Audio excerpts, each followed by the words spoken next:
qui a commencé après Pâques. Et donc, comme les apôtres, on est dans la préparation de l'accueil de l'Esprit Saint qui aura lieu à la Pentecôte, vous le savez.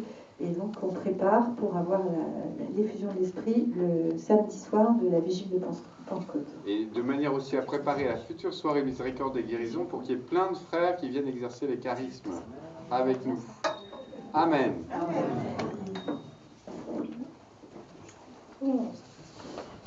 Alors je vais prendre la continuité de ce qu'on avait entendu. Si vous étiez là les dernières fois, donc Christophe nous avait introduit dans la présence du Saint-Esprit comme une personne. Puis Didier et Christine nous avaient témoigné de l'œuvre du Saint-Esprit dans leur vie, très actifs et très actifs, leur vie bien mouvementée, auquel ils répondaient à l'appel du Saint-Esprit, comment ils étaient dociles. Ce soir, moi, je vais plutôt vous faire un petit enseignement et un témoignage du Saint-Esprit dans la vie de prière ordinaire et la vie ordinaire de tous les jours. Comment vivre avec le Saint-Esprit. Je vais appuyer mon petit topo sur ma petite expérience, mais aussi sur un saint que j'aime beaucoup qui s'appelle Saint Séraphine de Sarov. Est-ce qu'il y en a qui ne le connaissent pas? D'accord. Donc, c'est un saint russe qui est né en 1759 et une famille de commerçants qui va devenir moine. Et il va avoir une vie telle de présence à Dieu que voilà, il va rayonner, il va vivre tout un temps en ermitage aussi. Et il est tellement saisi par le Saint-Esprit qu'il va être lumineux. Les enfants le voient et pensent que c'est un enfant il est déjà à un grand âge. Et voilà, et donc il va avoir un entretien avec un monsieur qui s'appelle Motovilov, qui est un de ses fils spirituels, et ça va être vraiment tout un petit traité sur le Saint-Esprit. Et moi, ça m'a beaucoup nourri dans ma vie spirituelle. Alors, qu'est-ce qu'il dit, Saint Séraphine de Sarov? Il dit « Le but de la vie chrétienne, c'est l'acquisition du Saint-Esprit ».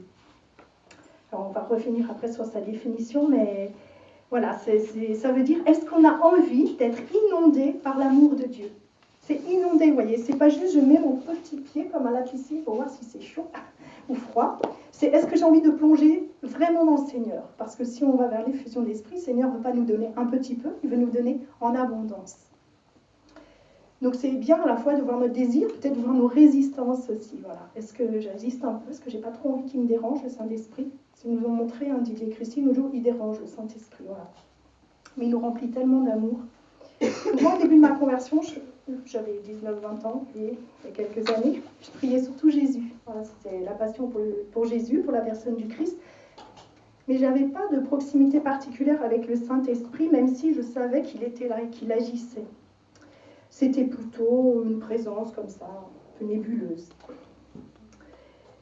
Et puis, il y a quelques années, suite aussi à des difficultés, enfin des souffrances dans ma vie, et suite aussi à la rencontre pour moi des mouvements œcuméniques avec lesquels j'ai prié beaucoup avec les frères évangéliques, j'ai vraiment découvert le Saint-Esprit comme une personne. Et je me suis mis à lui prier vraiment, à lui parler comme on parle à quelqu'un. Donc, un point important... Ah oui, attendez, j'essaie de pas, pour une fois, de suivre mon papier, sinon je vais partir... en préparant, j'aime beaucoup moi, l'épître aux Éphésiens, par pas mal du Saint-Esprit aussi. Et je voulais vous la citer, mais je ne sais pas si c'est bien écrit pour me relire, c'est pas grave. Bon. En tout cas, il nous invite à une plénitude dans le Saint-Esprit, Saint Paul. Donc il ne dit pas vous recevrez un petit peu de Saint-Esprit, vous voyez, c'est une plénitude. Donc c'est vraiment un accomplissement pour nous que de vivre avec le Saint-Esprit. Alors pour moi, la première chose, c'est de développer une amitié avec lui. Donc une amitié, c'est une intimité. Les amis, vous savez, c'est ceux qui sont proches, avec qui on parle, qui nous aiment même quand nous, on ne va pas bien, qui sont toujours là, qui s'invitent à l'improviste. Et du coup, moi, normalement, parfois j'oublie, mais normalement, quand je me réveille le matin, je dis bonjour au Saint-Esprit. J'avais dit ça déjà une fois dans le groupe de prière. Ça, j'ai appris d'un pasteur que j'aime beaucoup, qui est américain, et qui vraiment disait, vraiment, on se réveille pour se rendre docile au Saint-Esprit. Donc pour m'en souvenir, j'ai un petit papier collé à côté de mon lit. Bonjour Saint-Esprit. Ouais, c'est très concret. Et j'essaie de le prier quelques mots si j'ai un peu plus de temps. Mais c'est d'abord bonjour Saint-Esprit. Pour me mettre tout de suite en disposition et lui demander la docilité. Pour moi, ça, c'est déjà un chemin vers l'amitié. Je l'invite chez moi le plus possible, voilà, dans ma vie. Alors hier, comme j'avais préparé le topo, je me suis dit, ah non mais hier, toute la journée, je vais parler au Saint-Esprit. Donc toute la journée, j'ai discuté avec lui. Voilà. Et c'était étonnant parce que du coup, je faisais des choses et hop, j'avais des réponses intérieures. Et je me suis dit, il faut que je fasse comme ça encore plus souvent. Voilà. J'ai essayé que ça soit vraiment continuel. Alors, je vais vous lire des petits passages parce que je trouve qu'il est tellement délicieux, Saint Séraphine de Sarov. Quand il parle du Saint-Esprit, on ne peut pas le... Donc lui, il dit que c'est comme un invité. Supposons que vous m'ayez invité chez vous, que je sois venu avec l'intention de m'entretenir avec vous, mais que malgré ma présence, vous ne cessiez de répéter « Veuillez entrer chez moi !» Je penserais, certes, Cathy, il n'a plus sa tête. Je suis chez lui et il continue de m'inviter. La même chose est vraie concernant le Saint-Esprit. L'âme priante parle et profère des paroles, mais à la descente du Saint-Esprit, il convient d'être absolument silencieux, afin que l'âme puisse entendre clairement et bien comprendre les annonces de vie éternelle qu'il daigne alors apporter. Voilà, donc c'est vraiment un invité avec qui on va discuter et on va l'écouter. Qu'est-ce que ça m'a apporté, moi, de prier plus le Saint-Esprit ? Eh bien, je pense que ça m'a apporté beaucoup plus de paix, plus de force dans mes combats, dans les difficultés de la vie, plus de force pour lutter contre le péché et plus de lumière intérieure sur moi-même. Ce qui est sûr, c'est que je sais qu'il est là et qu'il agit. Donc, premier point, l'amitié. Le deuxième point, pour moi, c'était vivre dans la puissance de la parole de Dieu par le Saint-Esprit. Bon, j'ai eu la chance de vraiment faire une très forte expérience de la puissance de la parole de Dieu quand j'avais 22 ans, 23 ans. Ça ne m'a jamais trop quitté, mais disons que depuis maintenant quelques années, c'est beaucoup plus fort encore.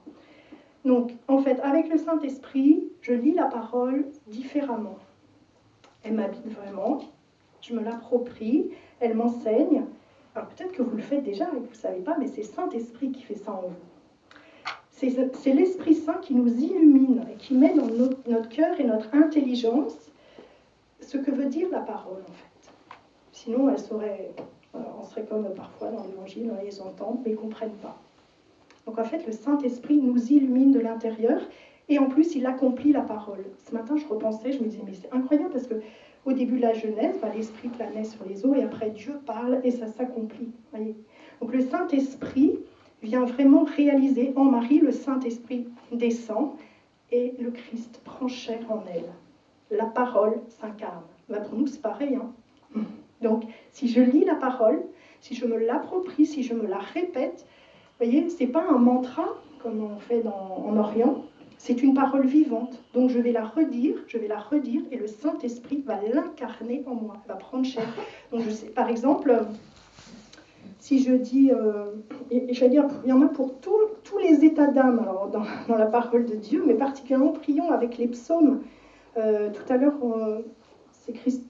Je crois que c'était la prière tout à l'heure, là avant, mais la joie du Seigneur, la joie de notre cœur vient de Dieu, voilà, c'est un psaume. Mais quand je suis triste et que je me répète cette parole, vous voyez, il y a un moment, elle fait ce qu'elle dit. La joie, elle n'est pas en moi, mais elle vient de Dieu et elle s'accomplit en moi. Et donc, on peut faire ça quand j'ai peur et que je répète, ne crains pas. Vous voyez, je ne suis pas en train de me faire un truc, il faut que tu craignes pas. Non, non, non. C'est le Seigneur qui me dit ne crains pas. Et donc il prend ma peur. Et ça, c'est l'œuvre du Saint-Esprit en nous. Enfin, en tout cas, moi, je suis une passionnée de la parole de Dieu. Donc voilà, j'en ai vu énormément de fruits dans ma vie et l'expérience que j'en ai faite. Et puis, il y a une autre chose, c'est que la parole, vous voyez, elle fait mémoire en nous. Donc si j'ai l'habitude de lire la parole de Dieu, eh bien le Saint-Esprit, au moment opportun, va faire remonter cette parole quand j'en ai besoin. Alors ça, j'ai expérimenté nombreuses fois, peut-être vous pourriez en témoigner aussi, mais je suis avec quelqu'un, je parle et tout d'un coup, hop, je sens que c'est cette parole-là qui correspond, que je pourrais lui dire, ou bien je vis un événement difficile, hop, une parole de la Bible me remonte, et c'est celle-là qu'il faut que je me répète pour que je puisse vraiment avancer dans mon chemin. Et j'ai fait aussi plusieurs fois l'expérience en priant sur les frères. Bon, moi, j'ouvre la Bible, c'est toujours un truc, je ne vois pas ce qu'il y a dedans. Par contre, comme j'essaye de lire la parole, je m'aperçois que quand je prie sur les frères, souvent le Seigneur me donne la parole, voilà, qu'il faut dire. Ça monte tout seul. Même parfois, des paroles que j'ai lues une ou deux fois, je sens qu'elles remontent, et après, ah oui, c'était ça. Donc vraiment, ça pour moi, c'est l'œuvre du Saint-Esprit qui agit et qui rend active et vivante la parole de Dieu en nous. Donc elle fait mémoire, elle remonte comme une mémoire. Et puis la parole, n'oublions pas, Saint Paul nous dit, le glaive de l'esprit, c'est la parole de Dieu. Donc un glaive, moi j'imagine pas que c'est un petit truc que je mets comme ça, vous voyez, je le prends là, je le prends et je me dis, c'est pour le combat, attention, j'en ai besoin, le Seigneur me la donne et je vais l'utiliser. Quand elle est dans mes mains, du coup, je suis armée pour le combat. Je suis armée pour combattre contre mon péché, contre mes passions, contre mes ennemis intérieurs. Et plus je la répète, et plus je la proclame, et plus l'Esprit Saint fait son œuvre en moi. Est-ce que parmi vous, il y en a qui ont vu le film War Room? Ça vous dit quelque chose? Ah, pas beaucoup de monde. Bon, je vous invite à regarder, même vous allez sur YouTube, mettez War Room, en anglais, et vous allez trouver. Rapidement, je vous dis, c'est l'histoire d'un couple qui ne va pas très bien. Bon, c'est un film chrétien à l'américaine, ils savent bien faire ça. Et ils rencontrent une vieille femme qui veut vendre sa maison et qui va apprendre à la femme de ce couple comment prier. Et notamment, là, chez elle, une war room, c'est une pièce de guerre. Dans cette pièce de guerre, qu'est-ce qu'il y a? Alors, c'est une femme protestante, sa pièce est toute petite, vous voyez, et à l'intérieur, des paroles de Dieu collées partout. Et elle prie là. Et elle prie et la présence de Dieu est là. Et pour moi, c'est évident que le Saint-Esprit se manifeste dans la force de la parole. Alors moi, j'ai vraiment mis ça en pratique, ça m'a beaucoup aidé. J'ai mis la parole de Dieu dans mon coin prière. Puis je me suis fait un warbook. Donc c'est un petit livre sur lequel j'écris, mais je n'écris que ça, les paroles qui sont pour moi des paroles de vie et qui transforment mon cœur. Et donc partout où je vais, je me balade avec ça. Et du coup, je sais que je peux m'appuyer sur ces paroles. Elles sont la vérité de Dieu pour moi. Et en tout cas, j'ai vraiment fait l'expérience de la présence du Saint-Esprit. Comment acquérir le Saint-Esprit? Alors je dis acquérir, c'est parce que c'est le mot de Saint Séraphine. Vous voyez, ce n'est pas une acquisition immobilière. D'accord? C'est pas j'ai un bien, je le possède et je le garde pour moi. C'est une acquisition qui ne cesse de grandir. C'est-à-dire que je dois élargir la tente de mon cœur pour accueillir toujours plus le Saint-Esprit. Donc ce n'est pas une possession qui se referme sur moi. Alors lui, il dit quelque chose. Il dit la première chose, faire des actions de charité. Et chaque fois que je fais une action de charité, je remplis mon cœur d'Esprit Saint. Ça, j'ai beaucoup aimé le témoignage de Janine, qui a dit qu'en priant sur les frères par la foi pour la guérison, c'est elle qui était remplie du Saint-Esprit à la fin de la soirée. Ça, c'est vraiment l'image de ce qu'explique Saint Séraphine de Sarov. Donc, parce qu'on peut dire aussi par le Saint-Esprit, je vais porter la charité aux frères. Oui, c'est vrai dans ce sens-là aussi. Mais quand je porte la charité, quand je fais un acte d'amour, peut-être même que je n'avais pas trop choisi, en fait, le Saint-Esprit vient déborder dans mon cœur et me fait grandir dans l'accueil du Saint-Esprit. Alors, il nous dit, Saint Séraphine de Sarov, il vient d'une famille de commerçants, il nous dit, c'est un capital éternel et un commerce spirituel. Je vous lire parce que c'est délicieux, c'est pas récent, quand on a 1800... Obtenez la grâce de l'Esprit Saint en négociant au nom du Christ toutes les vertus possibles.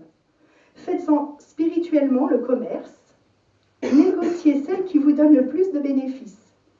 Le capital, fruit des bienheureux revenus de la miséricorde divine, investissez-le à la caisse d'épargne éternelle de Dieu, au pourcentage immatériel, non seulement à 4% ou 6%, mais à 100%, et même infiniment plus.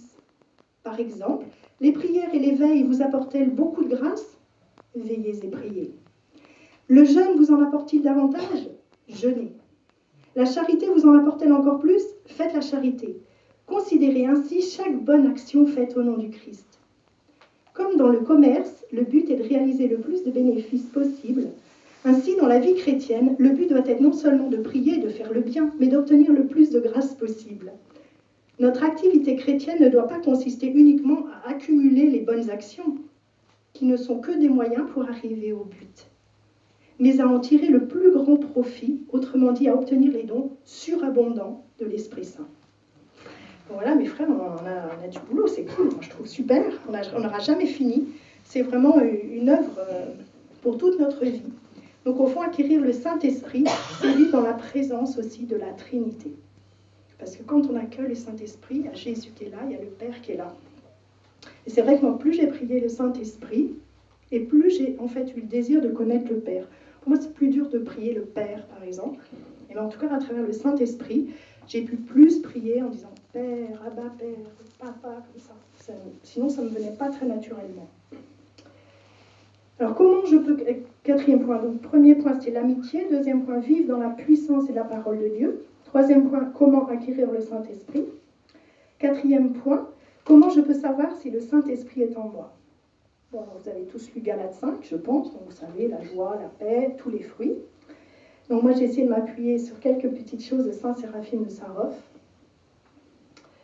Alors, lui, il donne des signes très tangibles, très concrets. La lumière. Alors, Saint Séraphime de Sarov était tellement habité de Saint-Esprit que quand Motovilov a fait là, était avec lui, Saint Séraphime lui dit « Regarde-moi ». « Non, je peux pas, je peux pas ». Et ça rappelait la lumière de Moïse qui descend du Sinaï. Et après, il lui dit « Si, regarde-moi encore ». Et puis, alors, à ce moment-là, c'est Motovilov lui-même qui devient lumineux. Il dit « Voilà, on est lumineux ». Et du coup, en lisant, je me suis dit, mais vous savez, dans notre vie, des fois, on dit telle parole est lumineuse, telle personne est lumineuse. Vous voyez, la lumière du Saint-Esprit passe dans notre cœur et elle rayonne. Il y a aussi la douceur. Alors, c'est un don du Saint-Esprit, vraiment, c'est vraiment une grâce. Alors moi, du coup, ça m'a rappelé qu'il y a quelques temps, c'était cet hiver, ma fille qui est à La Roche-sur-Yon avait eu des gros soucis avec son voisin de chambre, elle est en faculté. Et elle m'a appelé un matin en larmes, enfin bon, il me disait la bamboula, tard dans la nuit. Et puis, comme il n'était pas content parce qu'elle avait dit quelque chose, il avait cassé ses volets. Enfin, j'étais dans une humeur, je ne vous dis pas, massacrante. En plus, j'étais à la messe, je me suis dit, Seigneur, j'ai dit, j'arrive. Donc j'ai prié, j'ai loué pendant 1 heure de route. Et j'ai eu une grâce incroyable. Je me suis dit, et ça, en relisant, je me dis, voilà, ça, pour moi, c'était l'œuvre du Saint-Esprit. J'ai parlé paisiblement, fermement, mais gentiment. Je me suis dit, mais j'aurais pas dû faire ça de moi-même, quoi. Hein. J'étais trop en colère quand je suis partie. La chaleur, il dit à Saint-Séraphime, alors à ce moment-là, il fait une expérience, il est en Russie, il fait moins 30, enfin tout est blanc partout. Et tout d'un coup, Motovilov lui dit, mais je brûle. Il dit, oui, tu brûles, mais tu vois, il fait froid autour de nous, il fait chaud. Donc le Saint-Esprit nous réchauffe. Vous savez, on chante aussi, hein, viens dans les prières au Saint-Esprit, il va nous réchauffer. Une odeur, la bonne odeur du Christ, c'est aussi la bonne odeur du Saint-Esprit. Alors moi, je ne peux pas dire que là j'ai un souvenir particulier, mais c'est mon mari qui m'a témoigné de ça un jour. Il est passé à côté d'un clochard, c'était à la cathédrale. Et je pense qu'il n'était pas... Enfin, j'étais avec lui, moi, j'ai rien senti, mais mon mari a vraiment senti l'odeur du Saint-Esprit. Enfin, la bonne odeur de Dieu autour de lui. Incroyable. Et en fait, en Orient, c'est quelque chose de très classique. Les odeurs aussi, preuve de la présence de Dieu et du Saint-Esprit. Et puis, par rapport aux fruits de Galates, moi, j'avais juste un petit témoignage, mais je l'avais déjà fait dans le groupe de prière, je crois. C'était après la confirmation de notre dernière fille au mois de novembre, là. Elle est rentrée quelques jours après, elle nous dit « Waouh, ça a été super, maman, je sais que le Saint-Esprit est avec moi parce qu'aujourd'hui, mon professeur m'a fait une réflexion très désagréable et je n'ai pas pleuré. » C'était très beau, elle a témoigné ça en disant tout de suite « Ça, c'est la grâce de ma confirmation. » J'étais touchée, moi, je me suis dit « Ben voilà, tout de suite, elle a fait l'expérience que oui, il agit dans sa vie. » Donc voilà, donc demandons aussi au Saint-Esprit de nous montrer, de nous faire sentir et Parfois, on a peur de ce qu'on ressent. Vous voyez, on se dit, oh oui, mais on est dans la foi. Le Seigneur, il nous a créés humains, d'accord, avec nos émotions, nos sentiments. Il veut aussi les évangéliser et passer à travers eux. Et le Saint-Esprit est vraiment le souffle qui peut passer dans tout cela.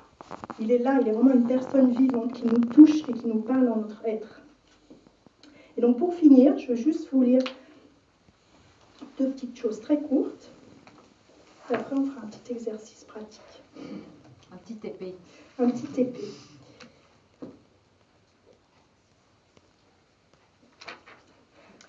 Donc, puisque Motovilov se demande si finalement le Saint-Esprit, c'est pas que pour les moines, vous voyez, que pour les gens hautement élevés dans la prière, et voilà, il me répond. Quant à nos états différents de moines et de laïcs, ne vous en souciez pas. Dieu recherche avant tout un cœur rempli de foi en lui et en son Fils unique, en réponse à laquelle il envoie d'en haut la grâce de l'Esprit Saint. Le Seigneur cherche un cœur rempli d'amour pour lui et pour le prochain. C'est là un trône sur lequel il aime s'asseoir et où il apparaît dans la plénitude de sa gloire. Le cœur de l'homme est capable de contenir le royaume des cieux. Mon frères et sœurs, moi je trouve ça génial, hein. Ça ne s'adresse pas à des gens spéciaux, le Saint-Esprit s'adresse à chacun de nous, c'est la grâce de notre baptême, et nous pouvons en vivre d'une façon grande et totale, pleine, complète. Et puis le pape François a cette petite phrase délicieuse dans la dernière exhortation apostolique. Laisse la grâce de ton baptême porter du fruit dans un cheminement de sainteté. Permets que tout soit ouvert à Dieu et pour cela, choisis-le, choisis Dieu sans relâche.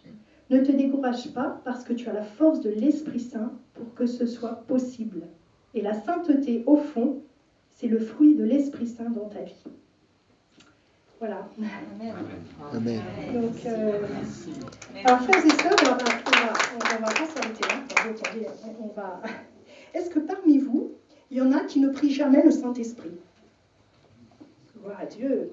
Est-ce que parmi vous, il y en a qui se disent, ben, je le prie, mais je ne sais pas encore que c'est une personne? Wow, super, génial, c'est super, ouais, super. Donc, bien, nous allons faire cette expérience communautaire. Je vous propose que on va prendre un chant au Saint-Esprit, et pendant les 4 minutes qui vont suivre, on va essayer d'être un peu chrono, hein, garder 4 minutes. Je vous invite, on va prier comme on fait parfois quand on loue tous ensemble. Donc on va parler, voilà, avec notre voix normale, mais chacun de nous, on va s'adresser pendant 4 minutes qu'au Saint-Esprit. C'est pas simple hein, comme exercice. On va pas dire Jésus, Père ou Saint. Non. Et si on sent qu'on part, on revient. C'est vraiment pour faire cette expérience profonde que je parle à une personne qui est là comme une personne avec moi. Et on va l'appeler pendant 4 minutes. Et au bout de 4 minutes, on va faire 3 minutes de silence parce qu'on l'aura invité. Donc on va arrêter de lui dire viens, on va juste le recevoir. Voilà. Je vous invite, soit vous mettez debout, soit vous mettez à genoux, comme vous avez envie. Page 404.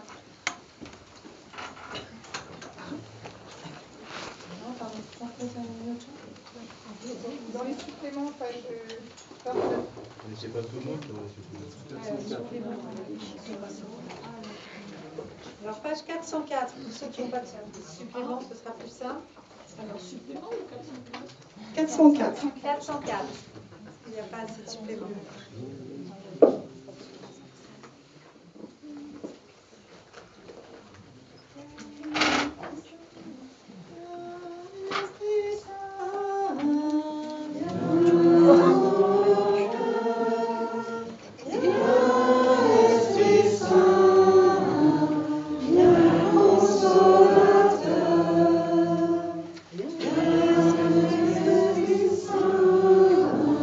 Viens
nous marchions sous ta conduite, et que nos vies soient lavées de tout péché. Fais-nous voir le visage du Très-Haut, et révèle-nous celui du Fils. Et toi, Esprit commun qui les rassemble, viens dans nos cœurs qu'à jamais nous croyons en toi. Gloire à Dieu notre Père dans les cieux, gloire au Fils qui monte des enfers, gloire à l'Esprit de force et de sagesse, dans tous les siècles des siècles. Amen. Viens, Esprit Saint, viens dans nos cœurs, viens, Esprit Saint, viens, consolateur. Oui, viens, Esprit Saint, viens. Chacun peut vraiment exprimer sa prière au Saint-Esprit, lui demander de venir. Merci.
te rendons grâce, Saint-Esprit. Merci d'avoir répondu à notre invitation. Nous te confions encore tout ce cheminement vers la Pentecôte. Apprends-nous à te solliciter jour après jour pour que nous puissions te recevoir en abondance. Que l'effusion que nous attendons soit vraiment une piscine dans laquelle nous allons plonger. Merci. Au nom du Père et du Fils et du Saint-Esprit. Amen.